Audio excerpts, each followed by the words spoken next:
I'm Steve Miletto from Teaching, Learning, Leading K-12, a proud member of the Education Podcast Network, just like the show you're listening to right now.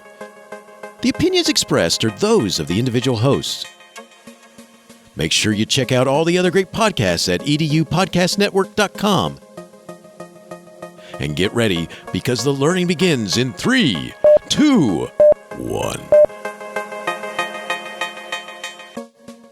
I started to look up and see that's the end that I have if I keep going down this path at this pace. And I don't want that. And so something's going to have to change. I'm going to have to put something different in my life to make sure that I don't end there on a medical leave in a hospital somewhere. Welcome to the Burned In Teacher Podcast. I'm Amber Harper, and the educators on this podcast are brave enough to share their stories of burnout with the world. On BIT, we get real, we get honest, and we take action. Action against the burnout with stories from burned out teachers, advice from experts, and actionable steps you can take today to beat the burnout and become a happier, more fulfilled human being. Let's get started. Hey there, Burned In Teachers. Welcome to episode 37 of the Burned In Teacher Podcast. One part burnout and all other parts action, inspiration, and support for teachers dealing with burnout. I'm your host, Amber Harper, and as always, I'm absolutely thrilled that you've decided to tune in today. I know that you've got a lot of options when it comes to podcasts, so the fact that you're tuning in today means the world to me, and thank you so much for doing so. Okay, so here's the deal. How many of you have had the realization that Dr. Lowe shared in the soundbite at the beginning of this episode? How many of you have wondered if or have actually had the experience that he was describing? My friends, what he's describing is the reality of a lot of teachers out there. I know it was mine for sure. And this is exactly why I knew that he had to come on to the Burned In Teacher podcast and share what he knows and teaches about the 4 rhythms of rest with us today. Now, before you roll your eyes and tune out, hear me out. Here's a hard and true fact. This episode is here for a reason. You tuned in today for a reason. Self-care is more than a bubble bath. It's more than bottles of wine with friends. It's more than binge watching old episodes of Friends. I see you. I know that's what you're doing, and you're thinking you're taking care of yourself. But what you're going to learn today from Dr. Lowe is that there's a difference between leisure, escape, and true rest. And I can't wait to dive in. But before we dive into the interview and I introduce our guest, I want to let you know that this episode is brought to you by the Teacher Burnout Quiz. Find out what type of burnout you're struggling with so you can take the appropriate steps necessary to beat it. This quick 6-question quiz will help you not only identify what burnout type you are, but I send you your results right away. And if you choose to opt in for the Teacher Burnout Cheat Sheet, you'll also be able to identify the stage of burnout you're in and get specific actions on what to do next to beat your specific type of burnout. As Dan Siegel says, if you can name it, you can tame it. And that's exactly what we're doing with the Teacher Burnout Quiz and the Teacher Burnout Cheat Sheet. So go to bit.ly/BIT quiz or go to burnedinteacher.com and opt in to take the free Teacher Burnout Quiz today. Okay, now to dive into our guest, Dr. Nate Lowe. What I'm so excited about this interview is that you'll learn through our conversation that we have a history. He actually used to be my high school principal.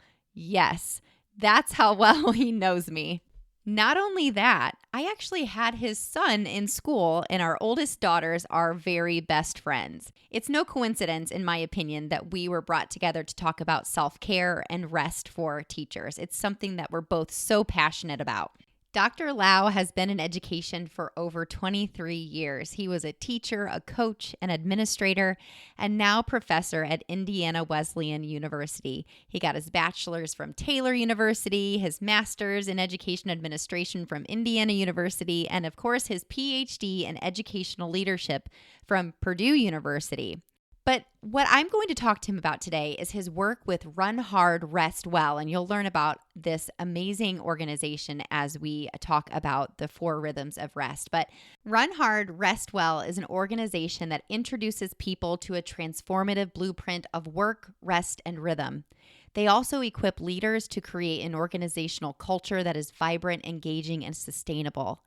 And of course, they prepare people in high-stress professions to thrive, counteracting the destructive nature of overload. I hope that sounds familiar because that's very closely aligned to the mission of Burned In Teacher. Now let's dive into this interview with Dr. Nate Lowe. Nate, Mr. Lowe, Dr. Lowe, thank you so much for joining us on the Burned In Teacher podcast today. Thank you for having me, and just call me Nate, please. It's hard for me to decide what it is to call you because I've known you in all 3 types of relationships, since we've known each other. So I'm so excited about this conversation. Good, me too. So tell us a little bit about, first of all, how you got into education in the first place.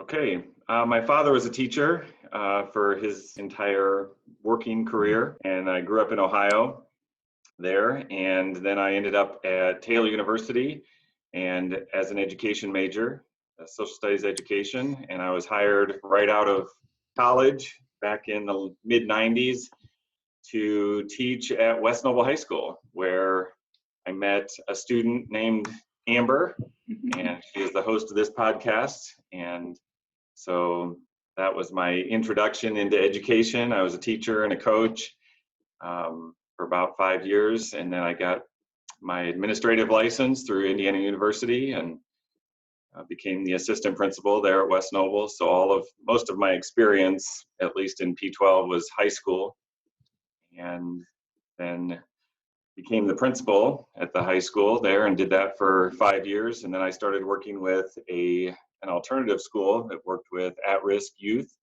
and we had campuses all over the state. I did that for almost 5 years. And now I'm a professor at Indiana Wesleyan University teaching teachers that want to become school administrators. So that's my journey. This is year 23 of education for me. And then, of course, what we're going to talk about here in a little bit is your work with Run Hard, Rest Well. Yes. So throughout that journey, did you ever experience burnout? Was that something that you had ever, wondered if that's what you were feeling? And if so, what is it that you did to get out of that burnout? I don't know that I ever felt burnt out. I'm pretty driven, and so I just felt like maybe I was climbing that career ladder and taking those opportunities. I was getting awards like 30 under 30 from Fort Wayne, like movers and shakers or whatever in business and industry. And so I just felt like it was part of the deal and didn't realize, I think, how busy and overextended and exhausted that I was even getting. Mm-hmm. And it wasn't until when I was working at the alternative school that the director of that organization started seeing that, because we were working with some high-risk populations, and it was a high burnout field to be in with alternative education all over the state. And so he recommended that once a month, that all of the administrative team, there was 12 of us, that we would take a day just to disengage from work, to be alone, to be in solitude, to experience stillness, to meditate, pray, whatever. And so we had to find a place. He wanted us to be in a cabin somewhere or in the woods. He's kind of an outdoorsy guy, and he had all these rules for us. And so when he presented this to us, it sounded amazing. And I was like, oh yeah, I need that. I want to do that. Well, the first month passed, and we came back to the admin meeting the next month, and we were supposed to go around and report out who had taken their day away to just rest and refresh and reconnect. And none of us had done it. None of us, even though it sounded amazing, none of us really knew how to do that, because we were all driven. We all had responsibilities. None of us felt like we could walk away from our teachers, from our colleagues, that were in the middle of the fire. And so none of us had done it. And so he said, all right, let's do it this way. He said, if you haven't taken a day next month, by the time we meet, don't come back, like at all. We all wanted our jobs. I mean, he was basically saying, if you don't do, I value this so much and I see the need for it in you so much that if you don't do it, you don't get to work here. And so that hit pretty hard. And so I went home and told my wife, I said, hey, if I don't take a day in a cabin somewhere to be alone and to revitalize myself, I don't have a job in a month. And she was like, and I said, I don't know where to go. Well, she had Brenda Jank from Run Hard, Rest Well had come and shared at her MOPS group back when our daughter was 1 year old or whatever. And they offered a place at Camp Luther Haven for people to go to for free, just to be in a cabin and enjoy the woods and build a fire if you wanted to, or go on a kayak or whatever, and just enjoy that space. And so she said, why don't you go there? And that's how I first was able to connect with Brenda and Run Hard, Rest Well, and start reading through the material, because I had never done anything like that. I didn't know how to stop working. I didn't know how to stop doing and just be. And so, and none of us did. It's not something that you learn. People teach you how to work. They don't teach you how to stop working. You know, I heard someone today just say, I was at a meeting actually at Camp Luther Haven today, and I heard someone say, we are human beings, not human doings. But we wrap up our entire self-worth, our value in what we do instead of who we are. And do we ever have space to just be? Yeah. Still, and be okay with that, guilt-free. It's so interesting that you bring that up, because last night in my small group program, we were talking about this idea of busyness with a Y, and how, you know, in a capitalist society, we are judged and our value is wrapped up into what we make or what we build or what we do. And think about it. When people ask you how you are, or you ask someone, hey, it's good to see you, how are you? What is their answer? Good, busy. Right. I even have people, they'll ask me, how are you? Busy? Like they give me the answer.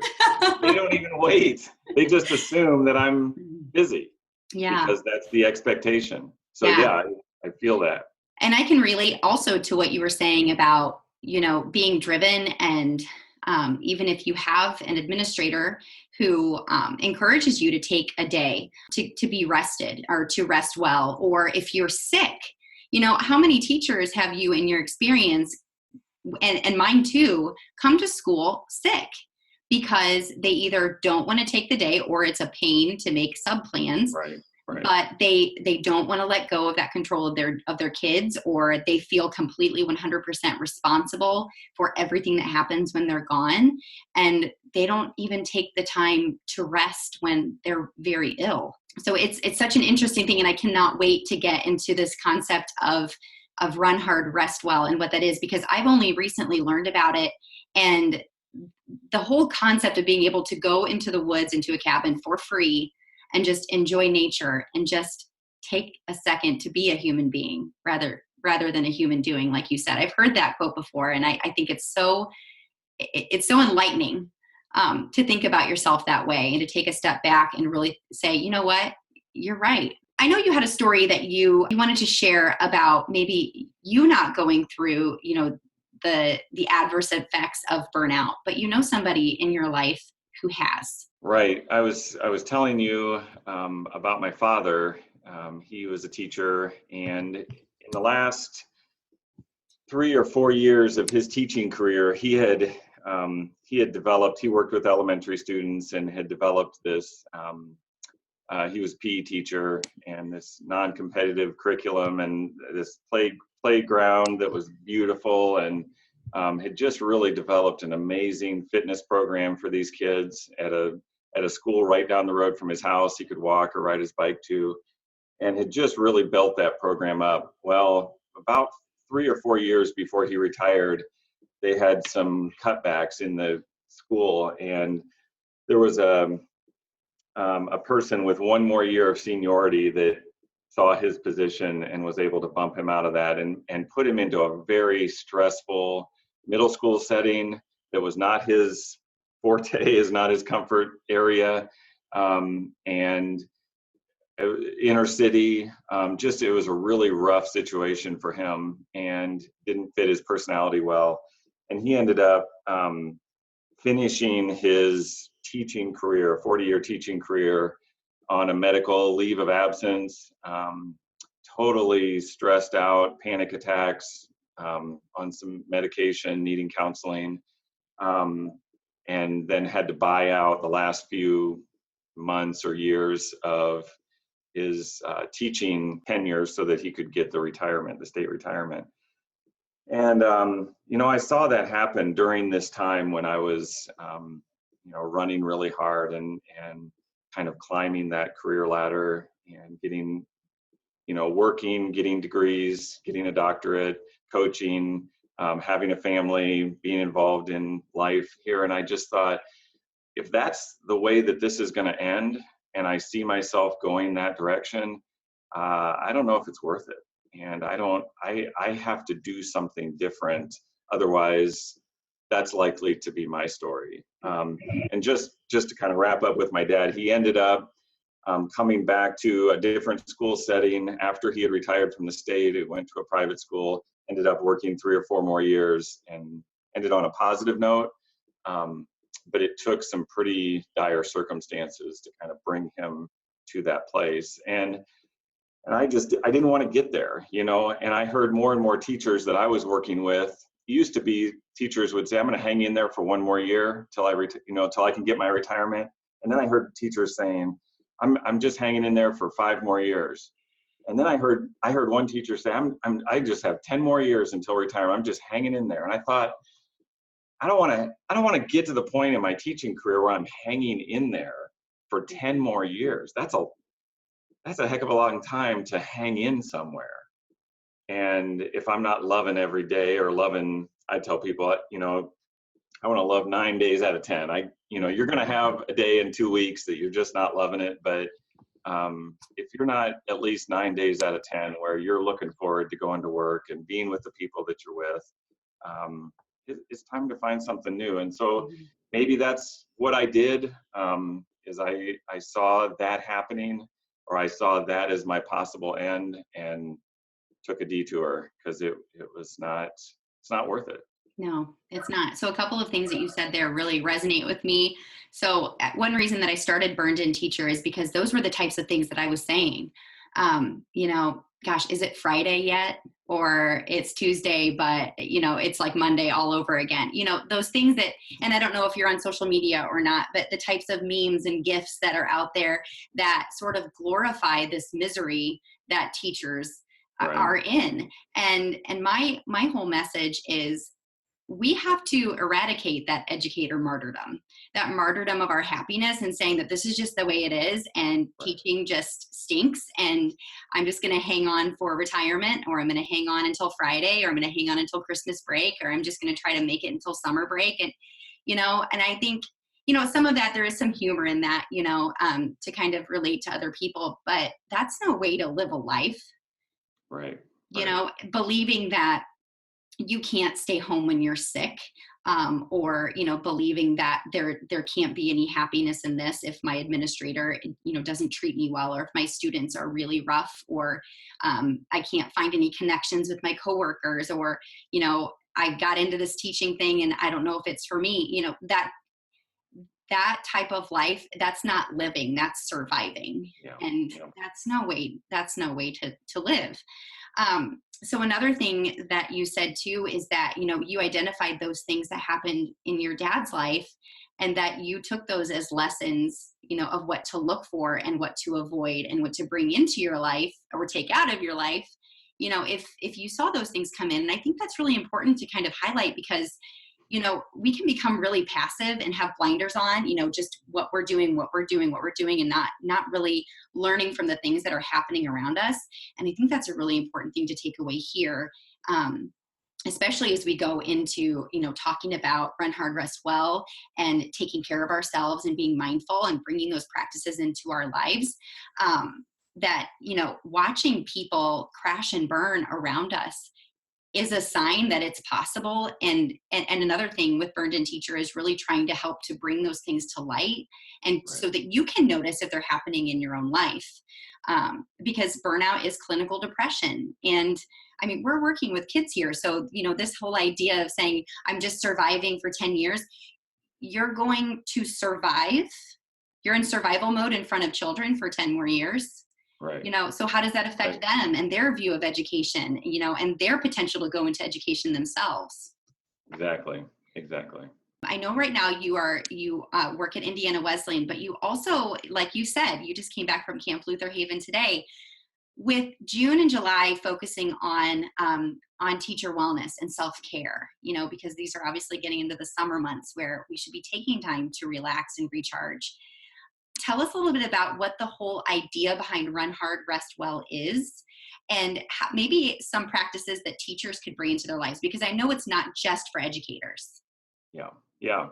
Right. We work with anyone, and we're finding this is not just in education, it's in business, it's in industry, it's ministry of any kind.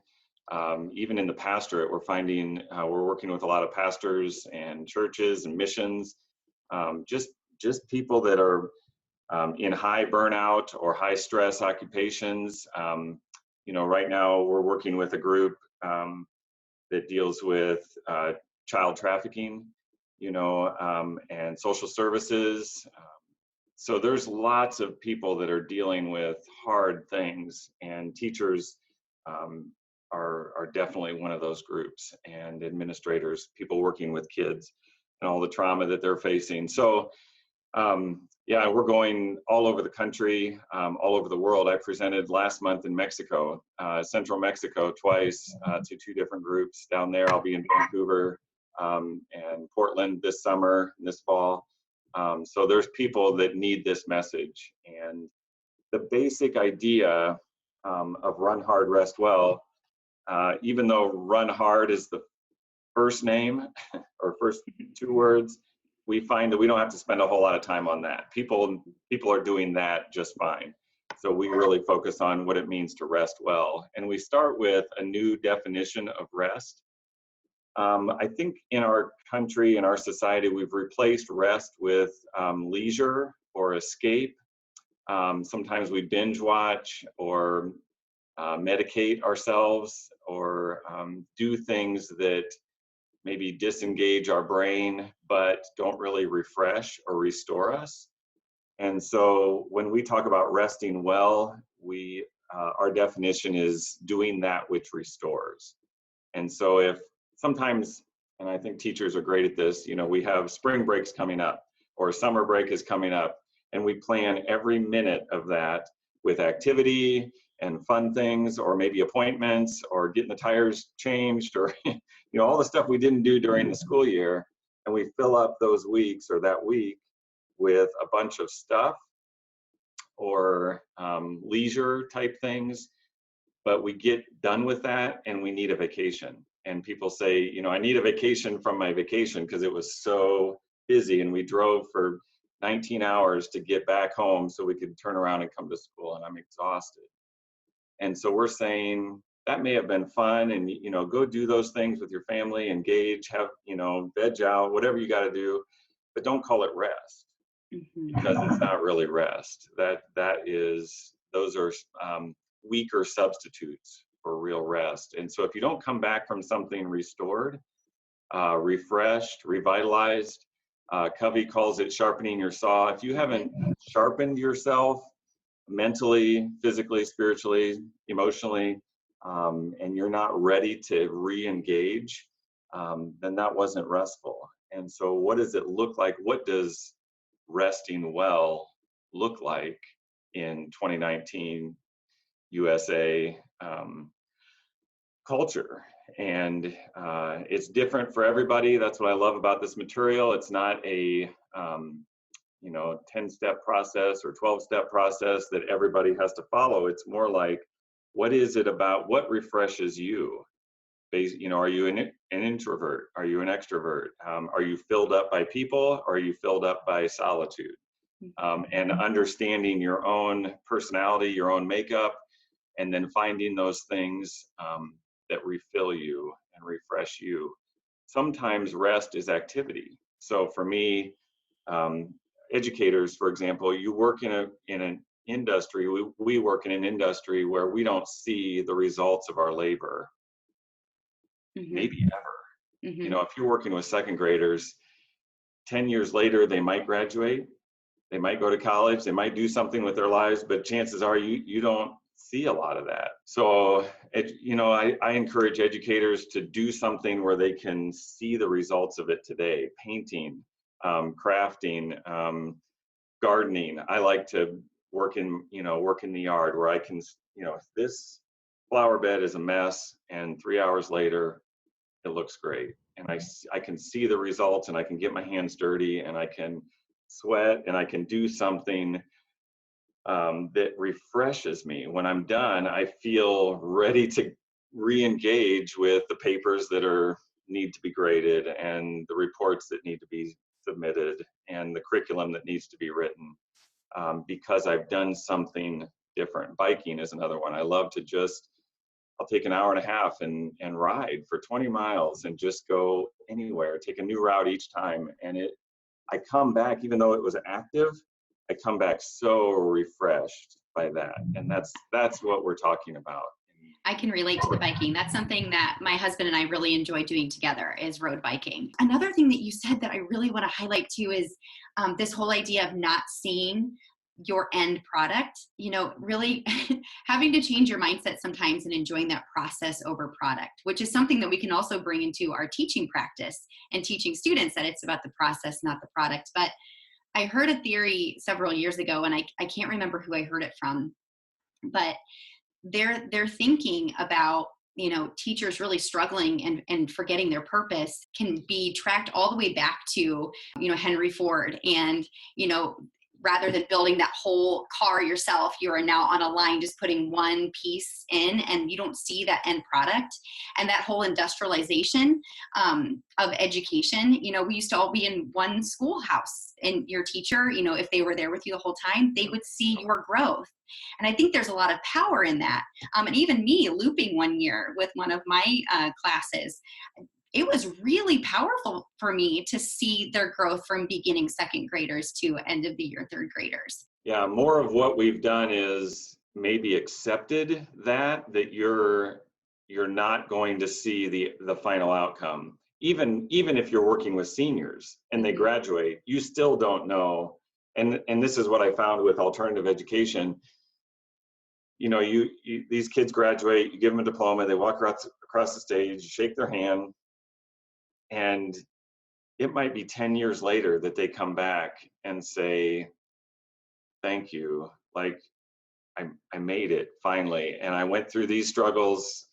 Some of the kids I worked with spent time in prison, and they made some mistakes, and you think, oh, did they remember anything? Did they get any of this? And there's some discouragement that can come. I think that's natural when that happens. And then you see them 10 years down the road, and they come up and they seek you out at some event or find you on social media and say, hey, you know what? You did this 10 years ago, 12 years ago, 15 years ago, and I never forgot it, and it mattered, and it made a difference. Thank you. I had a mom come up to me. I don't even really remember her at all. And she said, I just want to thank you for helping my son get where he needed to go. I'm like, you are welcome. I have no idea. I don't remember her son. I don't remember her, but somehow she remembered me, and it made a difference. And who knows how long ago it even was. But those times are pretty rare where you're going to get that. And so some of it's just trust and faith that, you're putting in the time. And I had never really considered, I guess, the process, really enjoying the process, and not focusing on the product. So you've given me something to think about. Thank you. What I've typically done is just found other things in my life that I can do that help with that need that I have to kind of see a product or see the result of my labor, because I may never see the result. I'll tell you one thing we did with our daughter who's graduating this year is we made her invite all of her previous teachers to her graduation open house and let them, and just to let them know we didn't forget you, we remembered you, thank you, you played a role in kindergarten, and we didn't forget about that. So Well, I look forward to getting an invitation in a couple years then. I was so lucky to have your son because yeah. you and your wife are very, you and Anne are very good at appreciating your children's teachers. I know I really appreciated you too. So there's a fun fact. I Yeah. had Nate's son a few years ago in 3rd grade. So let's get back to the steps that you kind of go through through Run Hard, Rest Well. So you said the first step was? Well, there are 4 rhythms. We talk about 4 rhythms of rest. Okay. And these are learned over a lifetime of practice. And so maybe there's the process again. And the more I think you experience each rhythm, the more you want of it, and the more you see the value and the benefits in your life. So sleep is the first rhythm of rest that adults need. Sometimes we have this with this myth. In fact, CNN just put out a thing last week of 10 myths of sleep. And one is that adults don't need as much sleep. That's a myth. We need 7 to 10 hours of sleep every night in order to be well rested and to be the best teacher, educator, parent, spouse that we can be. We need that sleep. And it's really amazing how many people don't sleep well and don't get that amount of, even if they have a bedtime that they keep and they, don't get up too early, that night is often restless and not good. And so what do we have to do, maybe medically, with how those hours be leading up to sleep, how we spend that time so that we're prepared to go to sleep well and to stay asleep. Some of it's diet, some of it's exercise, but it's just very practical things on screen time, light, different things like that we talk through, tips on sleeping well, because I know how awful I am when I don't get a good night's sleep. I don't know anybody who's a better person for less sleep. Yeah, so we start there. Let's get a good rest, and maybe napping is a part of that. Right when you get home from school, if you can take a 10 or 20 minute, I need some horizontal time, and let the TV watch your kids for 20 minutes. They're not going to die. Yeah. Have you ever read anything by Daniel Pink? I have not. So he wrote this really great book called When, and it actually goes into this idea of rest and really following your body's own natural cycles of rest and productivity. And one thing that I took away from that book, and I listen to books on Blinkist, one thing that I took away from listening to that was the Nappuccino. Have you ever heard of the Nappuccino before? No. So the theory goes is that if you brew yourself a cup of coffee or a cup of hot green tea, whatever your thing is with caffeine in it, you brew it, you drink it, you enjoy it, and then you lay down for a nap, because apparently it takes about 20 minutes for the caffeine to kick in. So you catch a quick nap, and when you wake up, then you are energized. Nappuccino. Yeah, that's great. It is great, and it works. So that's where we start. The second rhythm we call Sabbath, which is kind of a Jewish term, a Bible term, but we use it in business and industry and in higher ed for sabbatical. It's that idea of an extended break, and typically we start with a day.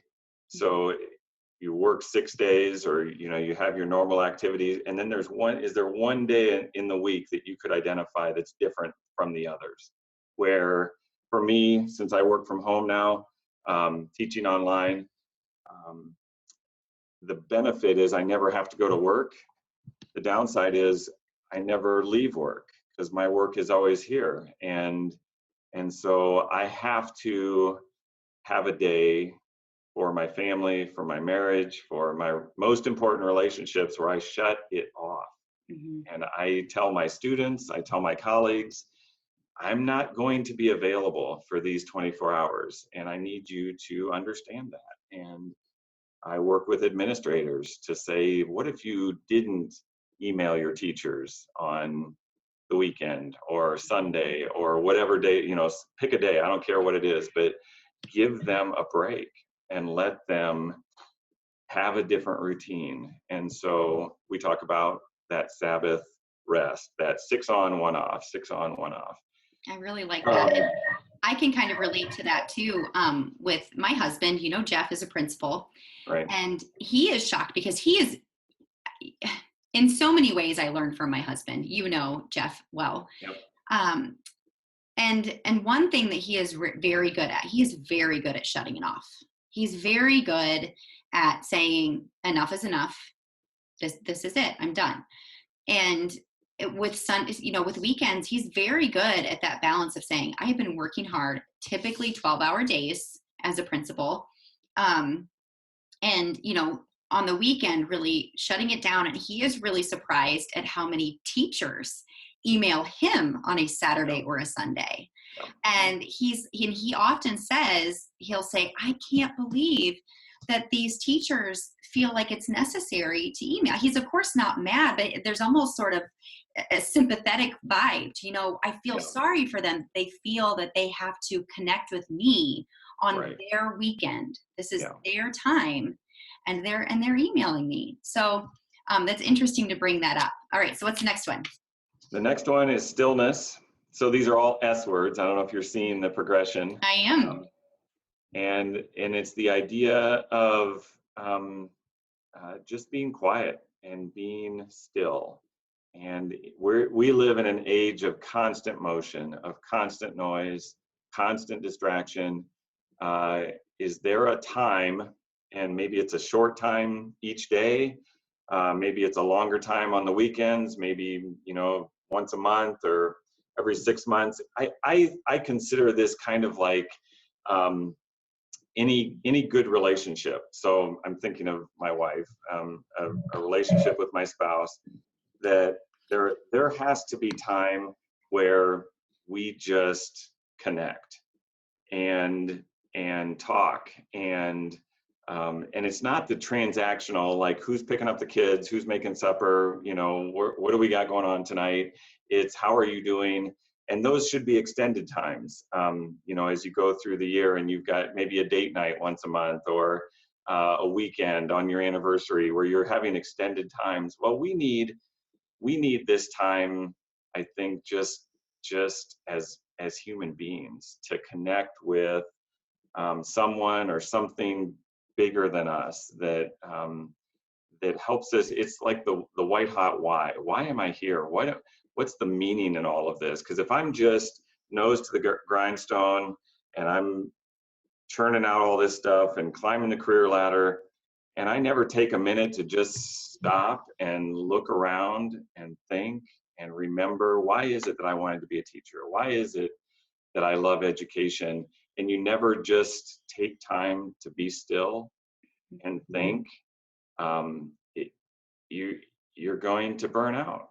Because it's not that teachers are struggling so much with how do I teach. I think the bigger question is why? Why am I doing this? And we've got to spend some time going back to that. Why am I here? What's my purpose? What am I doing with all of this? And those need to be extended times. If it's just a little bit here and there, it's not enough. Mm-hmm. And I think the nice thing about the teacher year is there are breaks built in where you can schedule, and we talk about being intentional. Schedule times of stillness where I'm going to be unavailable for an hour. I'm going to be unavailable for part of a day, and I'm not going to be shopping, and I'm not going to be doing something productive. I'm going to take a bike ride, and I'm going to be unavailable for the next hour and a half, and you're just going to have to leave a message. Yeah. I'm going to just be in the silence. So. And help me to clarify that being still does not mean sitting with your phone in your left hand and your right finger swiping. Right. Because what I'm seeing here, and this is not going to be news to anybody, is that when you're swiping, whether you're swiping through Pinterest, whether you're swiping through Instagram, Facebook, my mind is not still when I'm doing that, because I'm thinking like, oh, I wish I had that. Or, wow, that's a really cool classroom. Can't do that. Wow, look at that family on that vacation. We didn't go there. Then you're saying you're becoming your own worst enemy. You're talking about how bad you have it compared to everybody else. And it became, now you're comparing yourself. Yep. So let me ask you this, Nate, in this idea of stillness, and you said, time to kind of reevaluate your purpose and your why. Is this a good time? Because I do talk to teachers that I work with about taking time to reflect on your challenges. That's actually what R means in Burned In. Would this fit inside of this part of resting well, is really sitting back and thinking, okay, what is my purpose? Why do I teach? What is it? Why am I doing this? But also these 4 things I can't let go of. These 4 challenges, these 4 struggles are really, they're more than challenging me. They are paining me. Is this a time for you to really think about what it is that you can actually do? And I talked about the serenity prayer a week or 2 ago on the podcast. Is this a time for you to do that evaluation of what can I and what can't I control? What can I change? What can't I change? What steps do I need to take to actually start to find some solutions to these things that I can control? Definitely. Yeah, this is reflection. This is meditation. I call it heads up time. So most of our life is heads down, like task oriented. And this is, where am I going? What's the end here? People say I spent my whole life climbing the ladder and I realized I was on the wrong wall. I was leaning against the wrong wall. And am I really, like going back to my father, I started to look up and see that's the end that I have if I keep going down this path at this pace. And I don't want that. And so something's going to have to change. I'm going to have to put something different in my life to make sure that I don't end there on a medical leave in a hospital somewhere. Because and we see it in higher ed. There's more and more long-term medical leaves and people with things that they can hardly even diagnose. It's stress, it's exhaustion, it affects us physically in a profound way. I even encourage administrators, they're doing it anyway, encourage your people to take a mental health day. It's kind of the joke in education. Well, I'm using one of my sick days as a mental health day. Oh, great. Yeah. I lose you for 1 day, so I don't have to lose you for 6 months.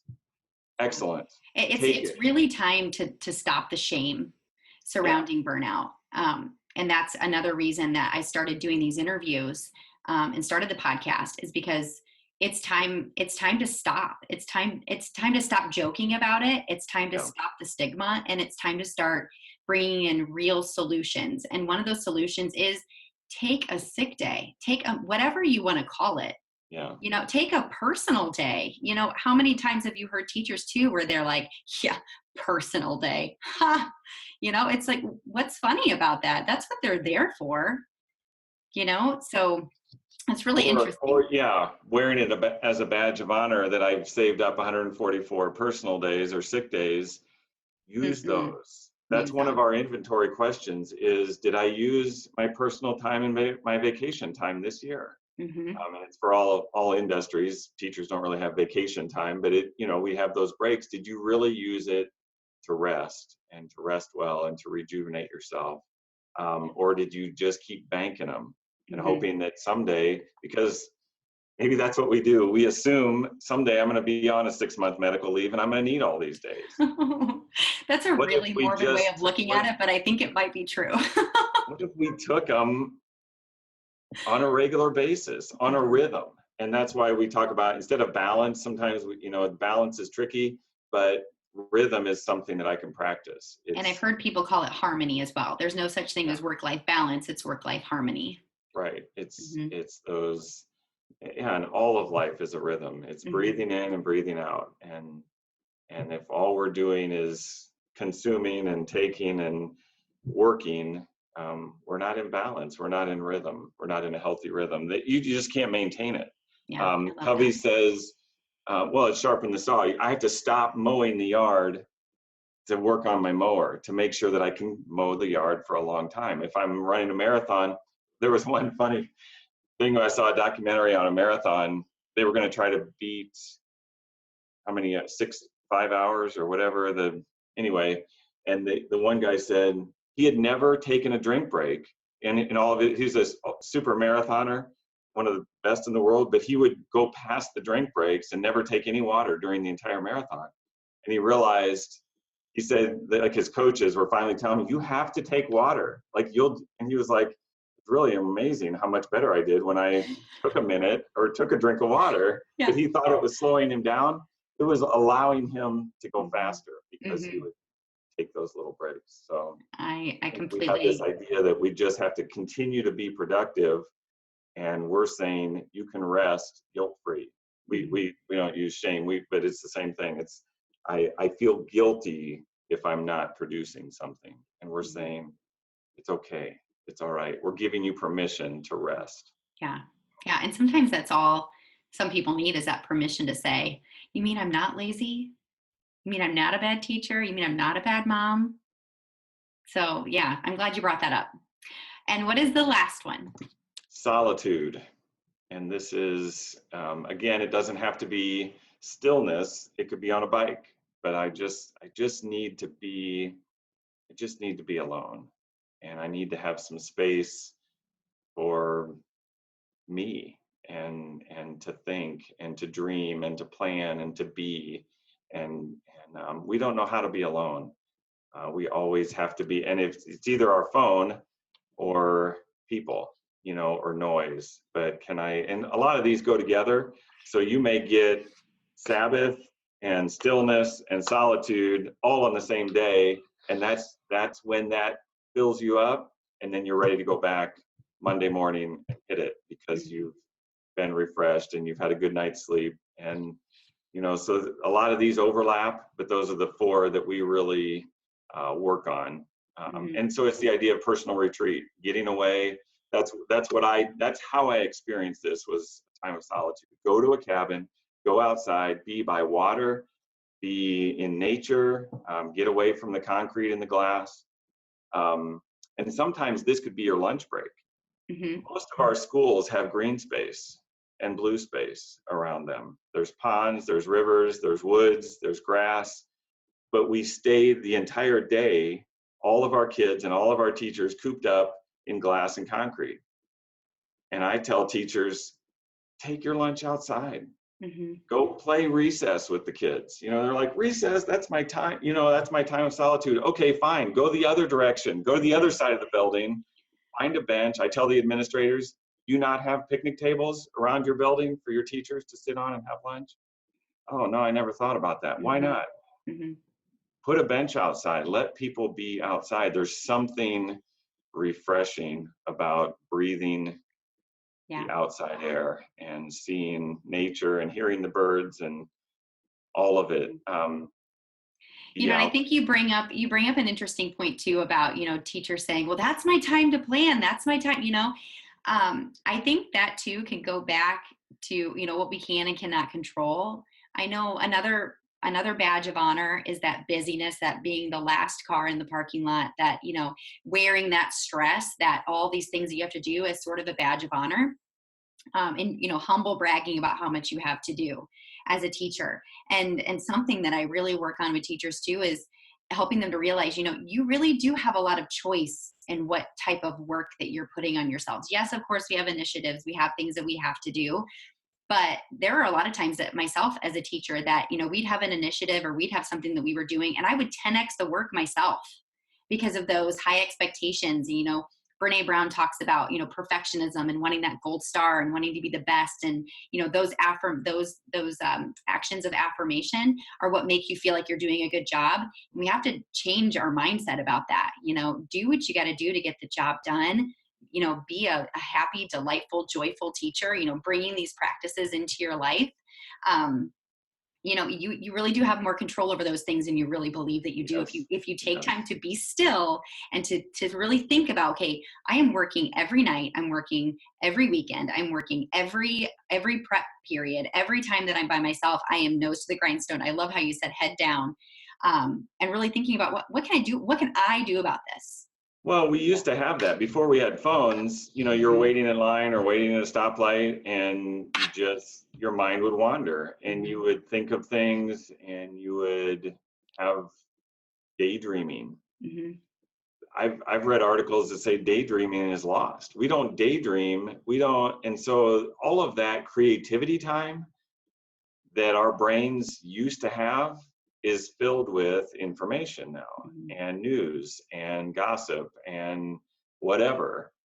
And there's always something to occupy that space. My brain is never in that creative space that it needs. And so, yeah, it's intentionally taking things off of your phone and turning your phone off.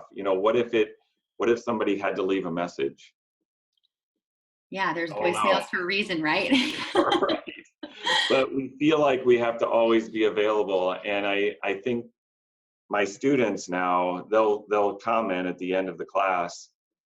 They said they appreciate knowing, and I'm serious about it. Like, they'll email me on Sunday and I just tell them, that's fine. I'll answer that Monday morning. And then at the end of the class, they say, I thought that was going to be a problem because I do a lot of my grad work on Sundays, but I really respected that. And it actually forced me back to my family and my most important relationships, because I realized I'd get to a stopping point and I'm not going to get a response today. And so I'm going to go spend some time with my kids. Hallelujah. That was excellent. That was a win in my book, and they realized at the end that was the best thing for them. And I've started incorporating these concepts in with our curriculum and our reflection time and our discussions. This is what gets reported. They love this conversation because not very many people are having this conversation. Well, and I hope this creates more of a conversation. I hope that this interview gets out to more people. And I really hope that the teachers that really need to hear this, hear it. So if you're a listener and you are thinking right now about a specific person that really needs to hear these practices and these rhythms of rest, please share this episode with them. This is incredible, incredible practice and information. Nate, can you tell us, is there anything else about these rhythms of rest from Run Hard, Rest Well that we should know about, and help us to know how we can learn more about this organization? Yeah, I would say go to the website, runhardrestwell.com. And there's a blog there. You can sign up for a weekly email. It's just a real short reminder. 1 week, it's more of like a meme or like a short thing. And then in the next week, it might be a, 300 or 400 word kind of little essay. I've written some of those. Some of those are from a medical perspective. Some of those are from a faith perspective. That's where kind of the organization began. But we're beginning to get more and more requests for workplace wellness initiatives, which is, I think, more of what we're talking about here. So anyway, there's tons of information on the website about how to get plugged in, how to do retreats, how to have one of our presenters come we do education workshops all over the country for teachers and administrators. And there's ongoing work that we can do. There's a book you can buy that's kind of a study. I call it the REST workbook. Does it walk you through how to run hard and rest well?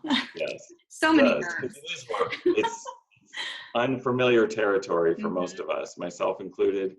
And so we need a guide. We need somebody to help us learn these things, because it's we live in a world that it's not natural to have this conversation. And so true. I would encourage people to start there. And yeah, if they're interested in more, reach out through the website. You can find me on there. And Brenda Jank is the founder of the organization. And yeah, we're growing all the time. So That's so exciting. I can't wait to hear more about this. And the more you talk about it, the more I feel like we need to talk later about how maybe we can organize something for our local teachers in the area. definitely. Mm-hmm. Okay. There's one more part of this interview because we always get so serious and so deep in this conversation of burnout. It's called the Burned In Teacher Lightning Round. So basically what I'm going to do is just give you a couple of choices, this or that, and you let me know what it is that you would choose. Just Okay. from the top of your head, okay? Are you ready? Go. Okay, so one of these is strategically placed. All right, younger or older? Older. Okay. Alone or in a crowd? Alone. Good answer. Real or artificial? Real. And call or text? Call. I thought you would say neither. All right. Well, thank you so much, Nate. It was so nice to talk with you about this incredibly important topic of wellness, self-care, rest, and the balance between all of those things that make us, happier and more fulfilled human beings, like you said earlier. Well, thank you for the opportunity, Amber. It's good to reconnect, and you're doing good work. And I think this is probably just the beginning. Oh, well, I hope so. Thanks again.